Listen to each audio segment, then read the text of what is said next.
faut commencer par des faits, des chiffres et une citation. Les faits, c'est que je ne suis pas ici à titre de diplomate européen en charge de fonctions d'expert de la non-prolifération, du terrorisme chimique, biologique, nucléaire, que j'exerce au jour le jour, mais au titre des recherches que j'ai effectuées depuis 2 ans, personnellement et professionnellement aussi, sur l'Asie centrale et sur les forces centrifuges qui s'y trouvent.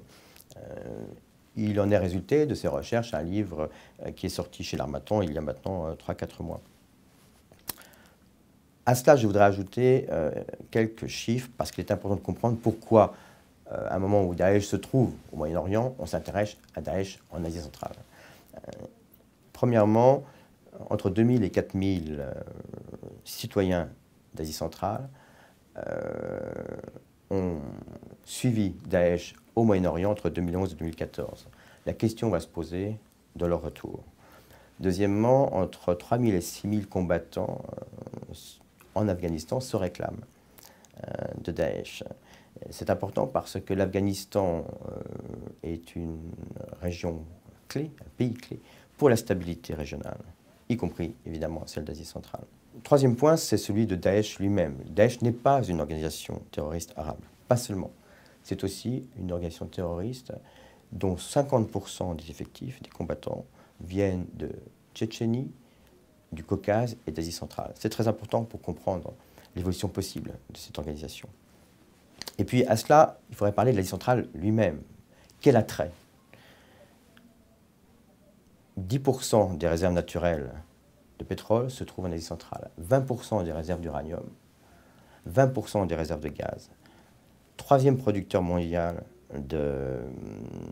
d'or, avec 67 millions de tonnes l'année dernière, rien que pour le Kazakhstan. Si vous ajoutez tout cela, vous voyez bien qu'il y a une conjonction entre Daesh et Asie centrale. Donc, vous comprendrez mieux pourquoi le ministre de la Défense russe, Sergueï Shoigu, a dit que ce qui est arrivé en Syrie, ce qui arrive en Syrie, pourrait bien arriver demain en Asie centrale.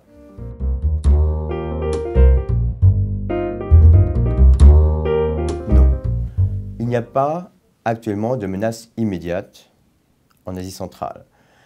Les tensions traditionnelles qui affectent la région, qu'il s'agisse de l'eau, des minorités, des frontières, sont sous contrôle. Il faut ajouter à cela, et c'est très important, qu'il y a un intérêt réel pour la Russie, comme pour les gouvernements d'Asie centrale, à exagérer la menace, de façon, d'une part, à pouvoir réprimer le radicalisme qui s'y trouve, mais aussi, finalement, l'islam modéré et l'ensemble des libertés que certains pourraient vouloir développer au sein du pays.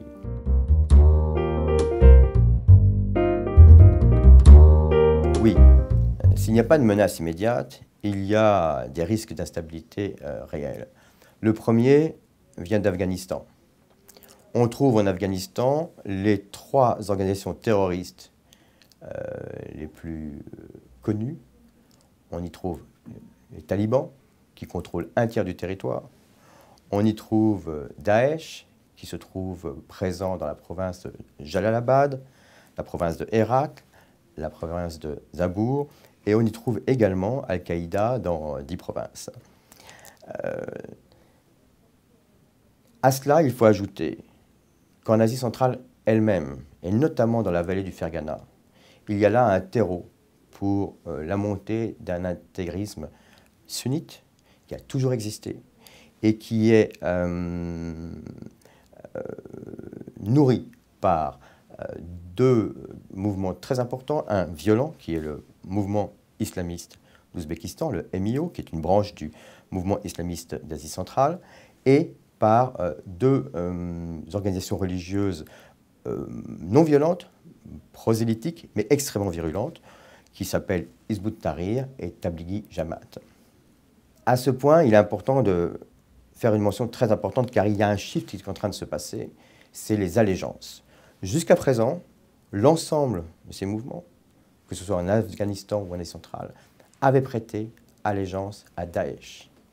Mais depuis la perte de pouvoir, tant sur le territoire que sur le financement, que sur la capacité à recruter de Daesh, on voit un changement important d'allégeance de Daesh vers Al-Qaïda. Et c'est très important parce que d'abord on pensait qu'Al-Qaïda avait perdu énormément de pouvoir. Et ce n'est pas le cas, et il y a une tendance nouvelle qui se dessine.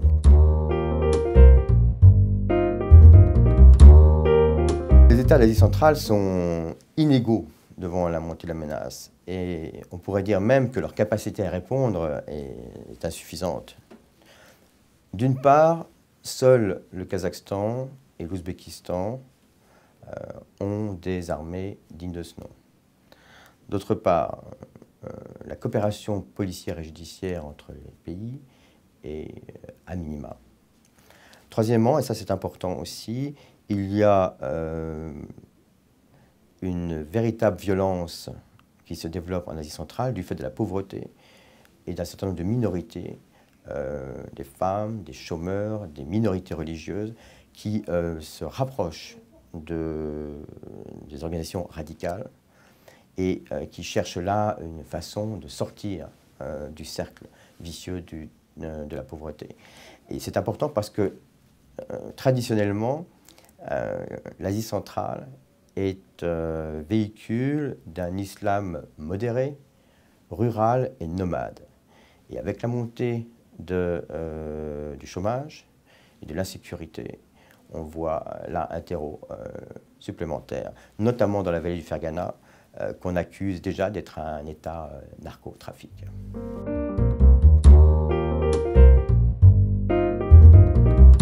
Ils sont doubles.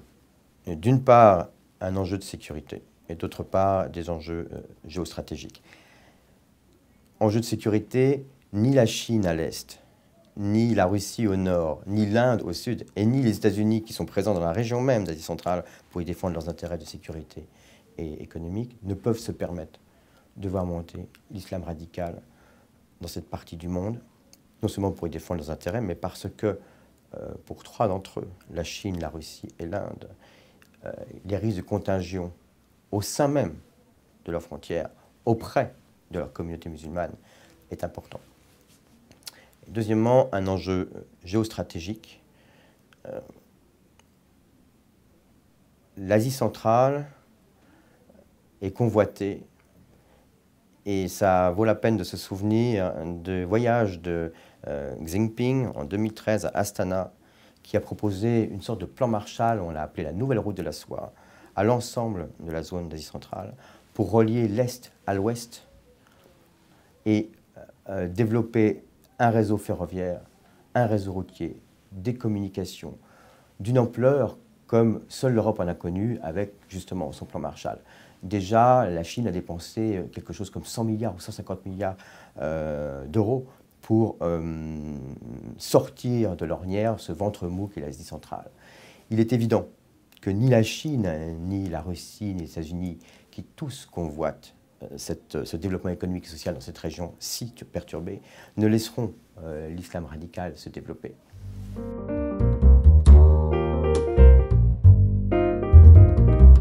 Je serai prudent sur la réponse vis-à-vis de l'Union européenne, dans la mesure où je suis ici plus dans ma capacité personnelle et au titre de recherches que j'ai effectuées avec ce livre.